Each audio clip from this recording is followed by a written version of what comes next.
Om Swastiastu, Assalamualaikum, salam sejahtera, Namo Buddhaya, Rahayu. Semeton Tribun Bali, Tribuners, saat ini saya berada di kampus ITB Stikom Bali. Kami melanjutkan agenda roadshow untuk narasumber tokoh-tokoh masyarakat Bali dalam rangkaian acara talkshow Mata Lokal series Haluan Pembangunan 100 tahun Bali ke depan dan harapan terhadap Presiden ke-8 RI. Dan pada kesempatan berbahagia ini saya bersama Rektor ITB Stikom Bali yang juga tentunya sebagai akademisi Bali, tokoh pendidikan. Beliau adalah Dr. Dadang Hermawan. Assalamualaikum. Waalaikumsalam, Pak. Saya panggil Kang atau Bapak atau terserahlah, bebas. Apa yang enak? Ya, Pak Rektor. Ya. Stikom Bali makin tahun ini semakin gemilang ini, dan tentu Pak Rektor adalah sosok di belakang kesuksesan ITB Stikom Bali. Dan Pak Rektor juga sudah cukup lama di Bali. Itu gimana sih awal perjalanan, awal kisahnya Pak Dadang sampai ada di Bali? Ya. Maka mungkin sudah menjadi anak Bali ini. Ya, terima kasih Pak Komang ya. Yeah. Saya ke Bali tahun 1988. Jadi sudah atau baru 35 tahun. Baru 35 tahun di Bali ya. Ya. Bawa anak satu waktu itu, istri satu. Sekarang anak 4, kemudian mantu 3, cucu 7. Istri masih satu ya? Istri masih satu. Jadi saya sudah tidur sama nenek-nenek tiap hari, tiap malam. Iya. Nah, ceritanya waktu itu saya jadi PNS waktu itu, ya, atau ASN sekarang, ditempatkan di Bali. Tetapi jiwa pendidik saya terus muncul sehingga 2 tahun setelah kami melakukan tugas di Bali, maka tahun 90 itu waktu itu saya masuk ke sebuah lembaga pendidikan sebagai instruktur untuk ngajar. Jadi pagi-pagi di ASN atau di PNS, kemudian sore sampai dengan malam sampai jam 9, kadang-kadang sampai jam 10 saya ngajar beberapa keterampilan di salah satu lembaga kursus yang kebetulan milik daripada teman saya di waktu kuliah di S1 di Bandung. Gitu. Beliau buka cabang di Bali sehingga saya menjadi salah satu instrukturnya. Kemudian itu terus dilakoni sampai dengan tahun 96. Kemudian di lembaga yang saya tempat mengajar itu pimpinannya tidak kuat dengan kondisi lembaga yang dipimpinnya, sehingga teman saya itu nawarin saya untuk jadi pimpinannya, merangkap sebagai ASN. Saya bilang nggak apa-apa kalau dirangkap, saya hanya bisa sore saja, ya udah ada apa-apalah. Gitu. Nah, ternyata karena passion saya di situ, maka walaupun dirangkap cukup berkembang juga gitu, dari yang tadinya tidak punya gedung sendiri dan sebagainya.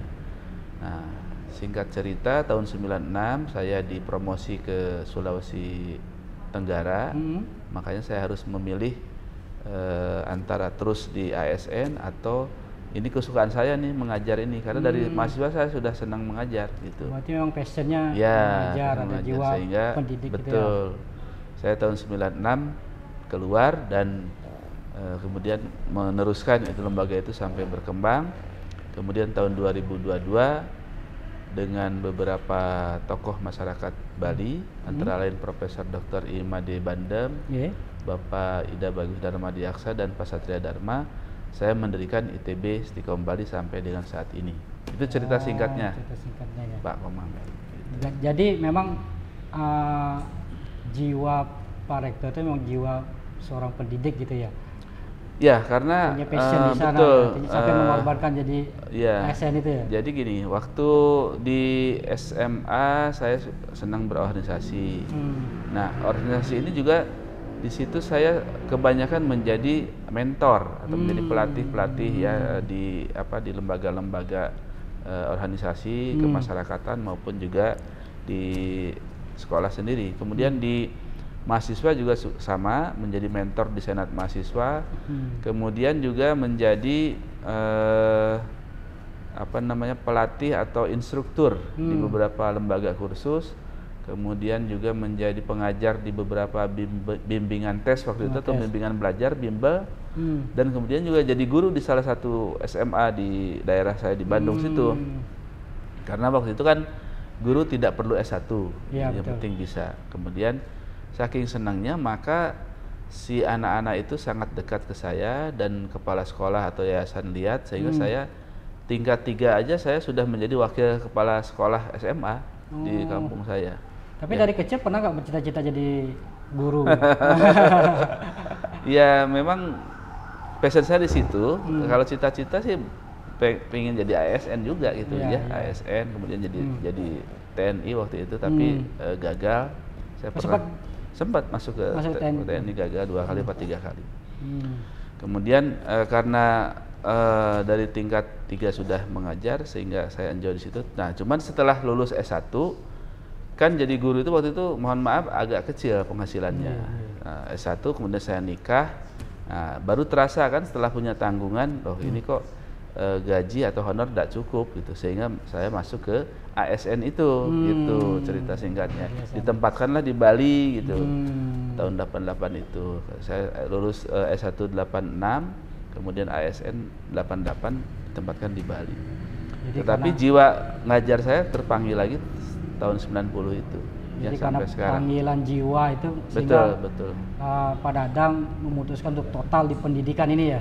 Iya, karena kan saya senang istilahnya membahagiakan orang lain gitu ya, mendorong orang lain maju, melihat orang lain maju, kemudian sharing knowledge karena yang saya rasakan ilmu itu kalau diberikan ternyata bukan tambah habis tapi tambah banyak. Iya, betul.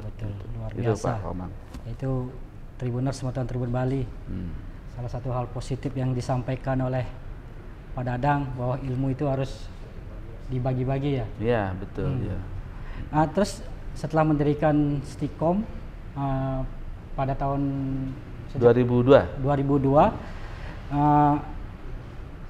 hingga seperti saat ini nih ada trik-trik khusus mungkin dari Pak Dadang sampai Stikom sekarang kan menjadi besar di Bali. Ya, jadi pertama pengalaman dari sebelumnya yaitu memimpin sebuah lembaga kursus. Itu lembaga kursus itu kan effortnya sangat luar biasa. Kita bagaimana memasarkan pendidikan-pendidikan tambahan di masyarakat di Bali ini, di samping pendidikan formal. Lembaga kursus kan informal ini. Nah, kita kalah dengan pendidikan formal sehingga pada saat itu terpikir juga walaupun kami punya lembaga kursus maka kita juga harus punya lembaga formal. Nah, makanya didirikanlah Stikom dengan beberapa teman yang salah satunya Pak Ida Bagus Darmadias ini juga punya lembaga pendidikan non formal juga seperti saya. Jadi waktu itu saya dengan Pak Ida Bagus Darmadias itu saingan itu.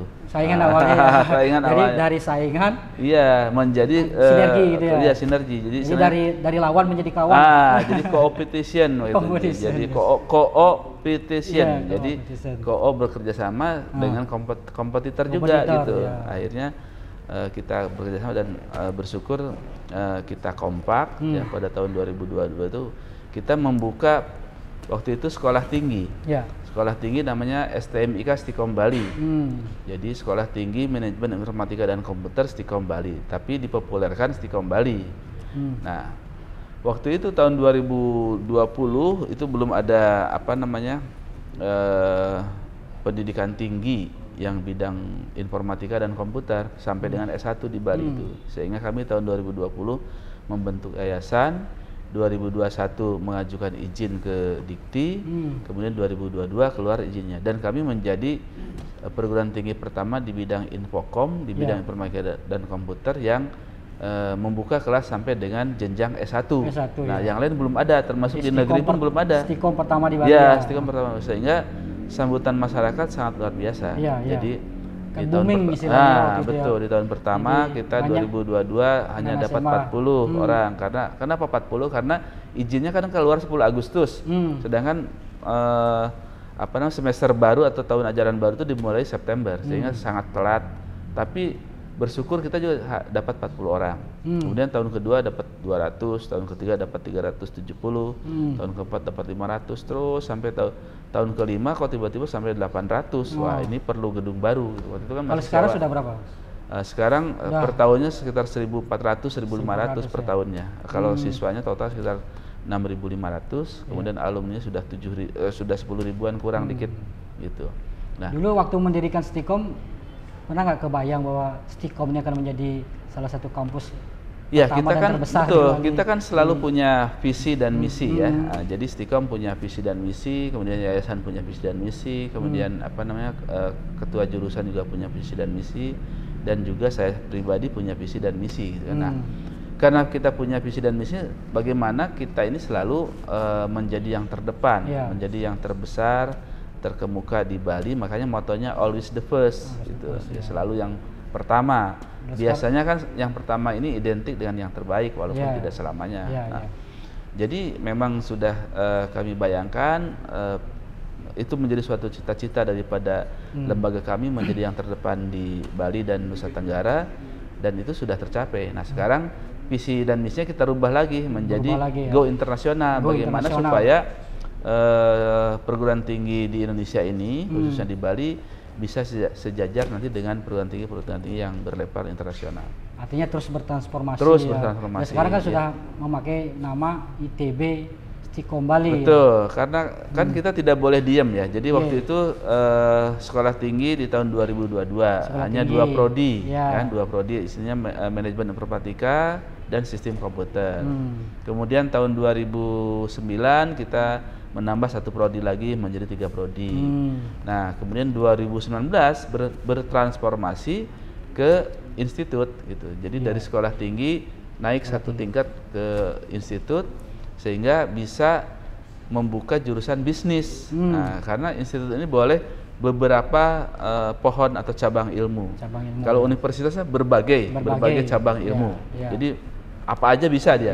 Kalau institut bisa beberapa saja, tidak semua bisa. Misalnya seperti kami kan belum bisa buka fakultas kedokteran, tapi kalau sudah university boleh.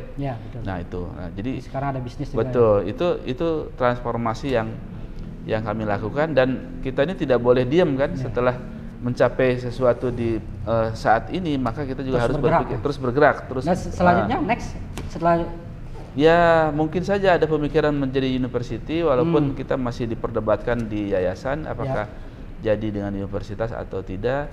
Toh itu sudah sama ya. Institut sama universitas kan pimpinannya disebut rektor, sudah sama. Nah, kalau sekolah tinggi masih ketua, kalau politeknik akademi direktur. Nah, jadi artinya berubah maupun tidak berubah sudah sama. Yang penting bagaimana program studi ini diminati oleh masyarakat, ya, memberikan dampak yang positif bagi masyarakat, ya, memberikan kontribusi kepada kemajuan masyarakat, khususnya di bidang teknologi informasi dan bisnis. Nah, jadi masalah nama tapi tetap menjadi suatu pemikiran, karena universitas itu tadi bisa lebih luas untuk ke depannya. Tidak terbatas lagi. Ya, betul. Ya, betul.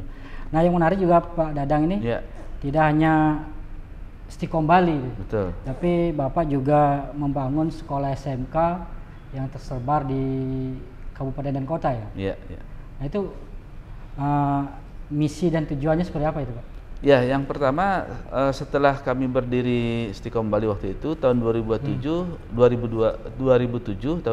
kita mendirikan SMK TI Bali Global namanya. Nah, ini pertama dimaksudkan untuk juga mengajak masyarakat bagaimana supaya masyarakat itu belajar digital lebih awal, lebih muda lagi, lebih dini.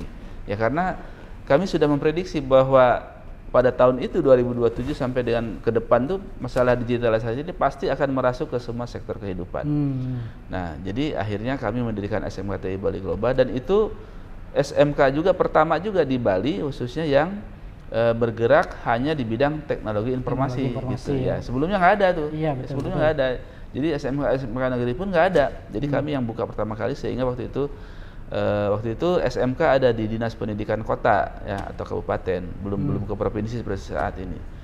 Kota Denpasar tuh Dinas Pendidikannya masih dalam tanda petik meraba-raba juga bagaimana nih tentang ini. Tapi ternyata dari Kemendikbud waktu itu sudah ada juga pedomannya bahwa jurusan teknologi informasi itu sudah ada, sehingga mereka bisa menjadikan referensi ke sana, sehingga keluarlah izin pada tahun 2007 itu ya.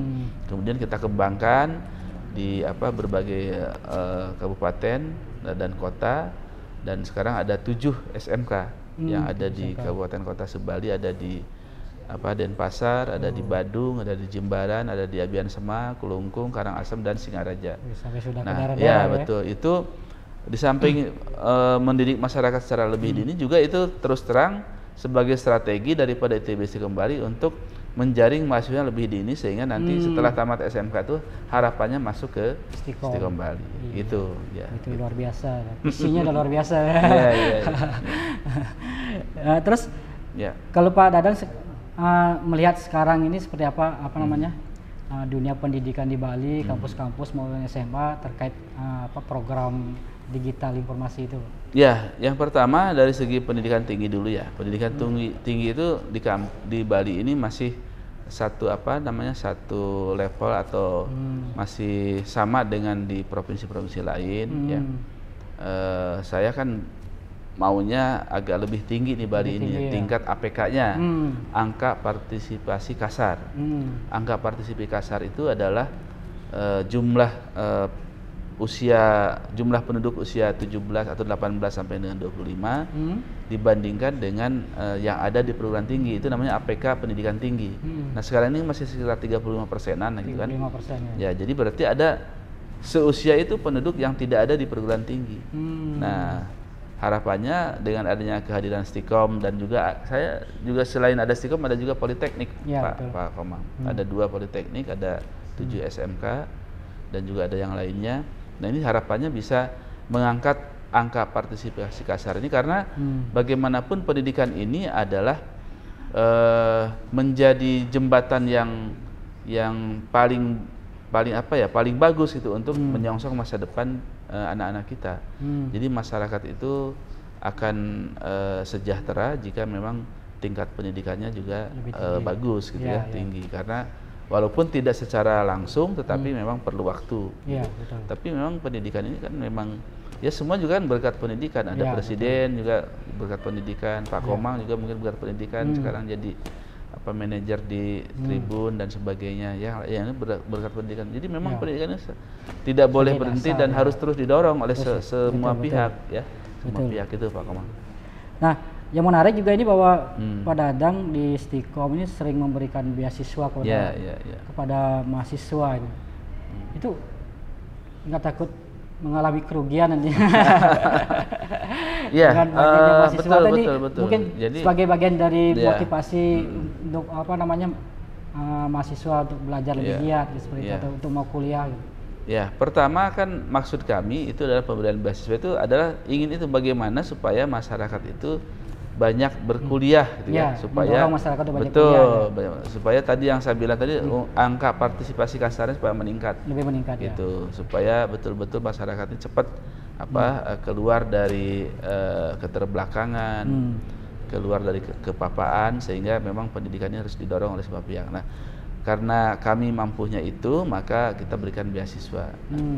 Awalnya memang ada kekhawatiran seperti yang Pak Komang katakan, bagaimana nanti kalau beasiswa ini banyak nanti rugi atau malah mundur dan sebagainya. Tetapi ternyata Tuhan itu berkata lain gitu maka semakin banyak memberikan beasiswa dan juga ternyata juga semakin banyak juga mahasiswa yang tidak mendapatkan beasiswa yang daftar juga gitu.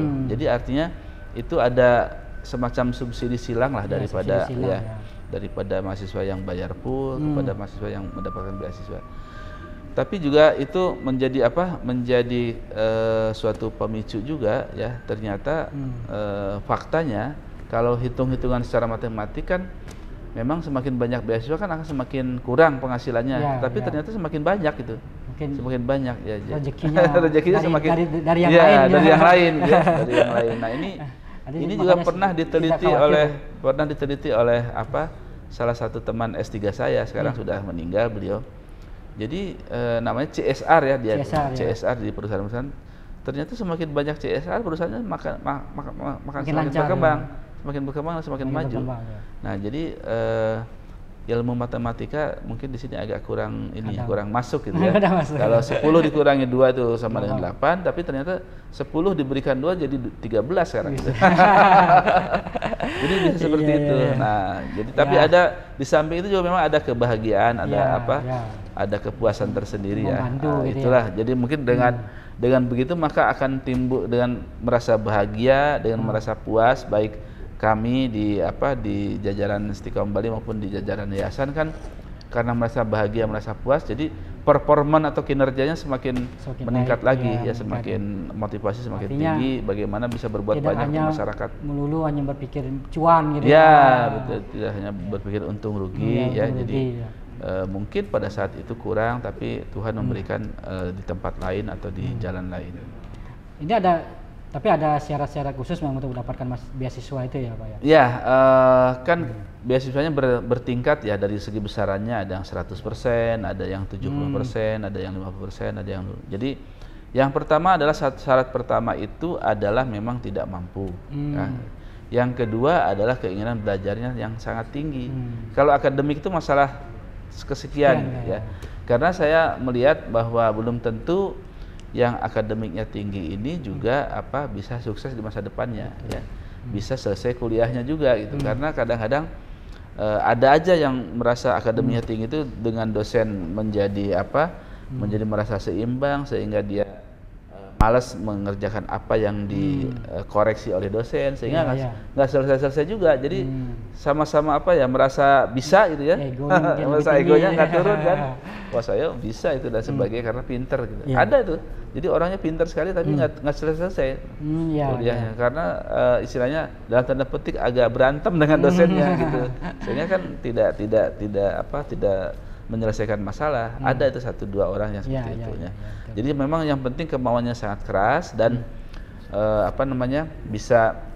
bisa mengikuti apa yang diajarkan atau dijadikan peraturan di TB Istiqomah Bali. Dan di Istiqomah sendiri kan sering mahasiswanya magang sampai ke luar negeri gitu ya Pak. Memang ada programnya itu ya Pak ya? Betul. Ini juga salah satu way out atau salah satu opsi yang kami gali ya. Bagaimana supaya mahasiswa itu tidak semuanya minta beasiswa. Ternyata ada yang lebih bagus daripada beasiswa. Bagaimana caranya? Yaitu adalah pertama, memang anak-anak itu kita rekrut bagi yang tidak punya finansial tapi kemauan keras untuk maju, untuk belajar. Maka kita tawarin ke luar negeri. Nah, kalian mau nggak ke luar negeri? Nah, nanti semester 1 dan 2-nya kami bebaskan dulu bayar SPP. Nah, nanti setelah mereka ke luar negeri baru dicicil nih semester 1, 2-nya itu dibayar gitu. Dan semester berikutnya karena sudah penghasilan. Karena di luar negeri itu magang ataupun job training itu dibayar ya, tidak seperti di kita ya. Paling di kita saya dengar ada yang dikasih uang makan, malah ada yang bayar siswanya untuk magang itu di kita itu ya, dengan alasan perusahaan itu ini untuk mealnya, untuk makan siangnya anak, maka anak itu harus bayar gitu. Ada itu. Sejauh ini udah dari tahun berapa program magang di luar negeri itu Pak? Juga mahasiswa yang ikut? Ya, kami laksanakan sejak 2017-2018 lah ya. Sekarang ini yang magang di luar negeri mahasiswa Istiqomah Bali ada mungkin 150 orang. 150 orang ya. Mahasiswa Istiqomah ada yang di Jepang, yang kebanyakan di Jepang. Ada yang di Taiwan, ada yang di Inggris, ada yang di Slovakia gitu. Kemudian dalam waktu dekat ya akan ada yang ke Jerman gitu. Nah, itu berbeda-beda semua gitu. Itu programnya, ada yang 3 bulan ke Jerman, tiap 3 bulan. Oktober, November, Desember selesai, kemudian balik lagi ke Indonesia tahun depannya buka lagi gitu. Kalau di Jepang ada yang setahun, ada yang 3 tahun. Kalau yang di Taiwan ada yang 2 tahun, ada yang setahun gitu. Jadi berbagai macam. Dan semua itu jalurnya lewat Istiqomah ya? Iya, lewat Istiqomah. Karena Istiqomah pun membuka atau mempunyai sister company atau sister school yang namanya LPK Dharma itu. Itu yang punya izin penyaluran magang ke luar negeri yang dari Kemenaker itu. Ya. Kalau Stikom kan nggak bisa ngurus sendiri itunya, maka diurus oleh satu LPK yang notabene LPK itu merupakan bagian daripada Stikom Bali Group. Jadi kami itu punya grup sekitar 30 unit grup, 30 unit di Stikom Bali Group, termasuk yang di Bandung, termasuk tadi SMK 7, ada punya 7 SMK, kemudian ada kita punya BPR Fajar Sejahtera, jadi ada juga bank BPR-nya kami punya. Jadi, untuk membiayai anak-anak ke luar negeri itu kan perlu pembiayaan, perlu tiket, perlu visa, nah, itu ditalangin dulu sama mereka, dibayar. Jadi sebetulnya anak-anak Bali ini atau masyarakat Bali dan khususnya lulusan SMA, SMK dan masyarakat Indonesia yang mau kuliah itu sudah nggak ada alasan lagi karena Stikom sudah mempunyai way out-nya. Masalah finansial, tinggal masalah semangat aja. Tinggal bagi kemauan kemauan itu betul. Kuliah dan lebih serius ya. Lebih serius ya. Ya itu mungkin bagi teman-teman anak-anak muda Bali ya. Ya Stikom sudah menyediakan beasiswa dan satu lagi program magang ke luar negeri. Iya, betul. Sejauh ini ada nggak mahasiswa yang magang ke luar negeri kemudian langsung mendapat pekerjaan di sana? Oh banyak ya. Nah, itu mungkin ini jadi justru itu peluangnya sangat bagus sekali. Iya, ini bisa menjadi nilai plus ya bagi teman-teman khususnya anak-anak muda Bali yang mau kuliah nanti. Betul. Di Stikom sudah programnya sudah disiapkan di magang luar negeri dan bahkan bisa langsung bekerja di luar negeri, ini luar biasa. Jadi tidak lagi perlu takut selesai kuliah mau kerja di mana Pak ya. Betul, ya.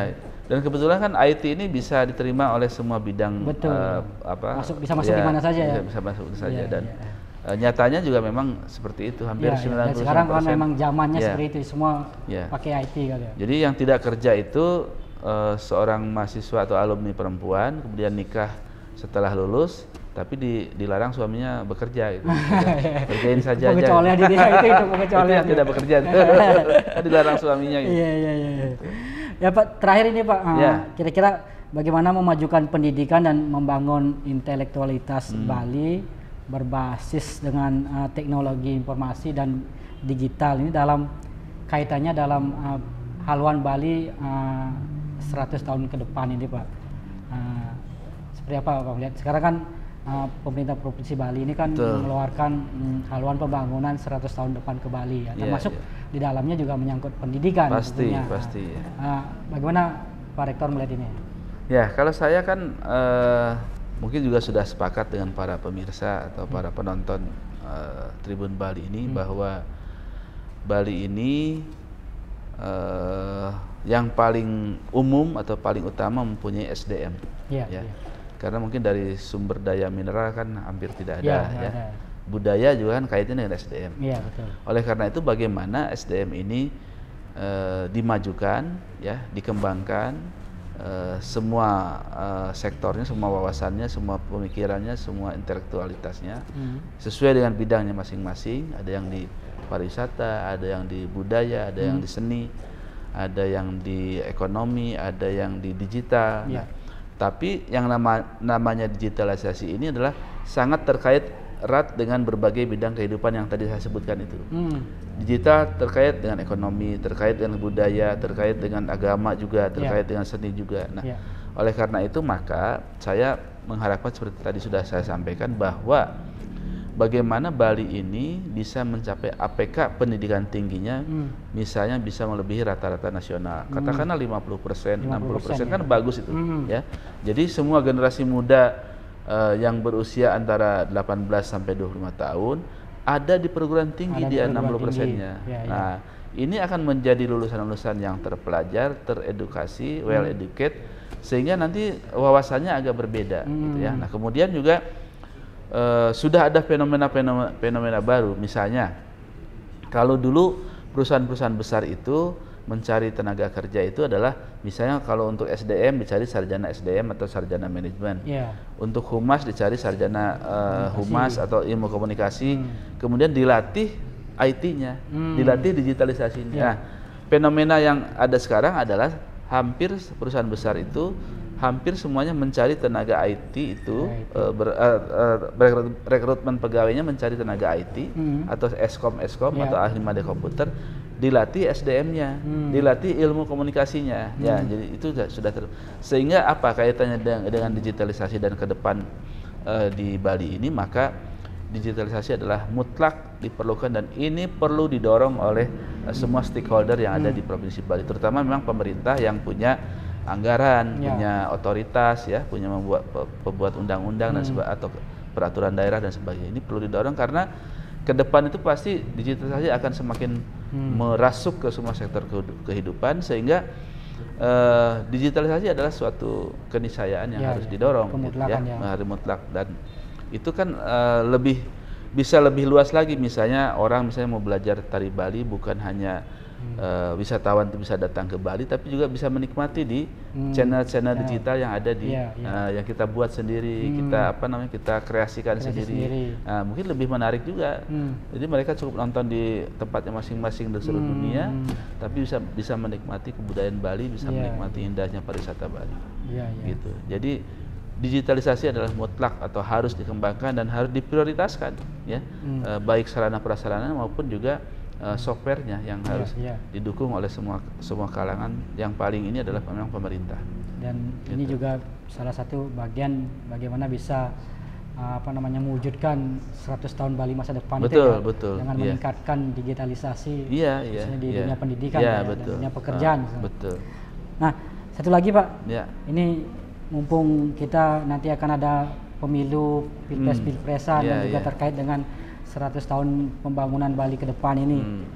Seperti apa harapan Pak Rektor sebagai akademisi Bali terhadap sosok presiden ke-8 RI nanti, Pak? Jangan menyebut nama, Pak, tapi sosoknya seperti apa yang Pak Rektor harapkan gitu. Yang pertama adalah dari sistem pemilu itu sendiri, ya. Jadi saya mengharapkan pemilu itu sesuai dengan tadi, digitalisasi dong, jangan konvensional terus, kan. Itu kan memakan biaya sangat besar. Katakanlah misalnya 100 triliun, coba misalnya 1 triliun diberikan ke TBC Kombali, maka saya bebaskan mungkin 10 tahun itu anak-anak mahasiswa tidak usah bayar lagi, kan. Maka dengan digitalisasi kan lebih murah. Perkara nanti misalnya ada kecurangan dan sebagainya, itu kan tergantung pada niatnya masing-masing, baik digital maupun non digital. Kalau sudah ada niat nggak benar, ya nggak benar aja. Itu yang pertama. Yang kedua, sosok presiden yang akan datang memang sangat berat, ya. Ada gelombang digitalisasi, gelombang kebebasan informasi, ya. Informasi bisa diupload siapa saja dan apa saja, yang positif maupun negatifnya. Maka tentu saja yang diperlukan itu pertama memang menguasai daripada konten daripada presiden itu sendiri. Artinya kegiatan-kegiatan presiden yang sangat positif itu harus bisa diinformasikan kepada masyarakat luas. Kemudian yang kedua juga harus tahan banting, karena di situ akan ada kebebasan ini menjadi betul-betul bebas, ya. Mungkin cara penyampaian kritik ke presiden pun atau cara penyampaian saran ke presiden pun bisa macam-macam, bisa dengan cara halus, setengah halus, dan juga dengan cara kasar. Nah, yang penting memang isi atau substansi daripada kritik itu yang harus diperhatikan. Nah, karena berbagai karakter daripada masyarakat kita kan tidak sama, ya. Tingkat pendidikannya pun kan mungkin masih gapnya masih terlalu tinggi. Nah, kemudian yang berikutnya adalah bagaimana concern terhadap pengembangan atau pendidikan daripada SDM, gitu, ya. Tadi mungkin di zaman kemarin atau zaman ini infrastruktur sudah dilaksanakan, ya, walaupun masih tetap banyak yang kurang, tapi ke depan itu bagaimana SDM-nya yang harus diperhatikan, supaya SDM ini memang kunci daripada kemakmuran suatu negara, ya. Kemakmuran, kemudian kesejahteraan, kemudian juga nanti berkaitan juga dengan kemajuan daripada suatu negara, kemudian perkembangan suatu negara itu ada di SDM. Saya kira itu. Artinya sosok presiden ke depan juga harus concernnya ke pendidikan, peningkatan SDM. Ya, betul. Ya, baik, demikian Tribuners, Semeton Tribun Bali. Menarik sekali perbincangan saya bersama Rektor ITB Stikom Bali, Pak Dadang Hermawan. Semoga perbincangan hari ini bermanfaat bagi Tribuners dan seputar Tribun Bali. Dan jangan lupa nanti ikuti talk show Mata Lokal Series haluan pembangunan Bali 100 tahun Bali ke depan dan juga harapan masyarakat Bali terhadap Presiden RI ke-8. Demikian, terima kasih. Saya akhiri dengan Paramo Santi. Om Santi Santi Santi Om.